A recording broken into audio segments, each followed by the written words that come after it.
Thank you so much. I've just taken the liberty of unmuting myself, so I hope that's the right thing to do, obviously, in this moment in time. I'm wishing everybody Chodesh Tov, and it's a real pleasure to be here. I must make a confession, though.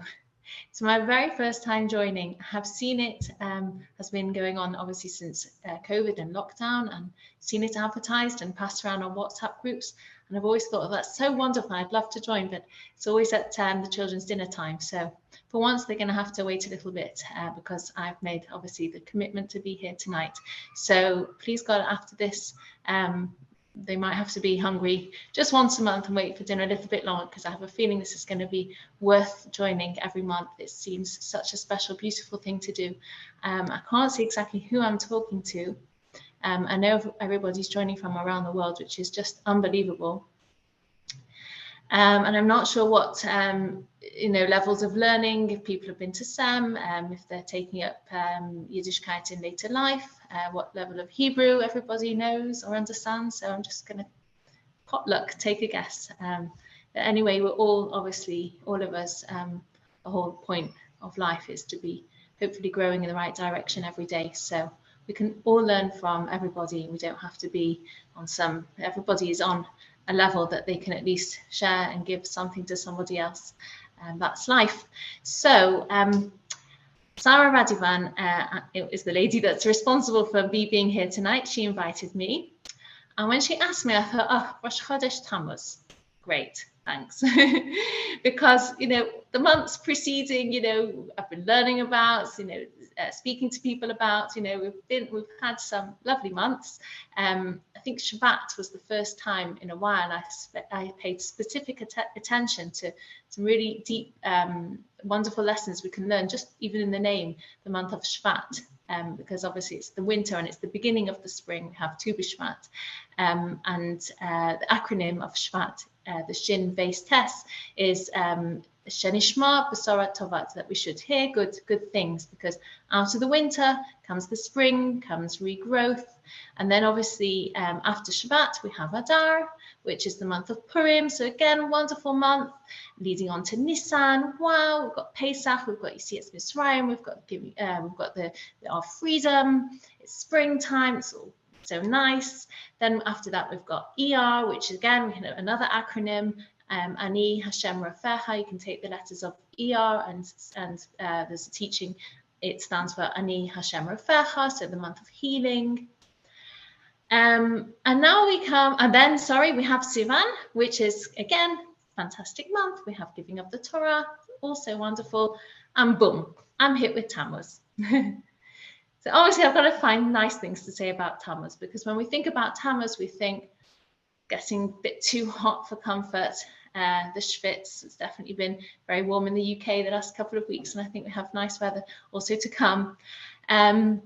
And we think, obviously, Tammuz, we think, right, okay, it's the start of the 3 weeks, sad time, destruction of the temple, fasting, hardship for the Jewish people, sad times in history. So when I thought Tammuz, I thought, and also, I don't know who likes to follow the star signs. Well, not the rubbish they write in the papers. You'll meet someone new today and have an interesting conversation, or whatever they write in the papers. But the actual star signs we know come from the Torah. So the month of Tammuz is the crab, which even in itself isn't such a, sorry Hashem, I know created amazing animals. It is amazing, which I'm going to explain to you in the beginning. But initially, when we think of a crab, we think of the pincers, and they're harsh, crabby animal. And so, yes, I thought, great, okay, what nice things can I find to say about Tammuz? But of course, the way you look at things, because obviously everything Hashem has put into the world and everything is for a reason, and we can find goodness and blessing absolutely everywhere. So Tammuz, the crab, right, I thought, okay, let me do a little bit of research. I'm sorry if this is going to turn into a David Attenborough show now, but the crab is actually a really amazing creature, because it does two really unique things. First of all, I know this is the David Attenborough side of things, apparently every 4 to 5 times a month, the crab sheds its skin. So that's a lot of growing it does to enable a new skin that it necessitates a new shell every 4 to 5 times a month. That's a lot of growing in basically on a weekly basis. What happens is the crab becomes very claustrophobic, it outgrows its shell, and then it goes through this process where it fills itself up with water or air or both, and it sheds the skin, and it grows a third in size every time it sheds the skin. Which is an amazing amount of growing to do. It grows a third in size. So I thought, wow, that's really special, because now we're coming to the summer. You know, we have shed our winter coats. Definitely we've all, by now in Manchester, St. Anne's at least, thinking in everywhere in the UK, we've very clearly put away our winter coats until next winter. So already we're getting a bit crabby. We're growing this time of year. We've put our winter coats away. We're ready for regrowth and to become better and bigger people.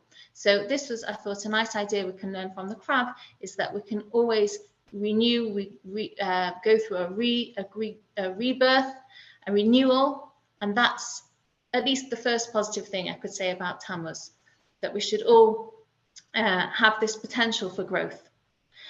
The second thing I thought when I was thinking about a crab was that obviously it walks sideways. Now, most of us, or all of us, we walk either forwards or backwards. Now, we can understand this on a deeper level. Are we walking forwards with people that help us grow? Or are we walking backwards with people or with behaviors or thoughts, hobbies, things that actually potentially are harmful to us and hold us back? Or do we hang around with people that are good for us, a positive influence that help us grow and help us move forward? Well, hopefully we all are around people or have behaviors that are positive that help us grow every day. But I wanted to add to this the crab side of it, which is the crab goes sideways. So seeing as we never really go sideways, I was thinking, well, what does it mean to really go sideways? Well, I observe a phenomena. I'm not sure if it's just to do with our century, our time, but there's a lot of people who put people in boxes. You know, you're like this and you go that box, and you like this and you're like this and you can go in that box. And that's very much, you know, the people going as a group forward or backwards. I'd like to suggest something tonight, that we should actually find the courage, the strength and the initiative this Rosh Chodesh Tammuz to go sideways, do something a little bit different, to be creative, to be innovative, and to be unique. Because no one really goes sideways.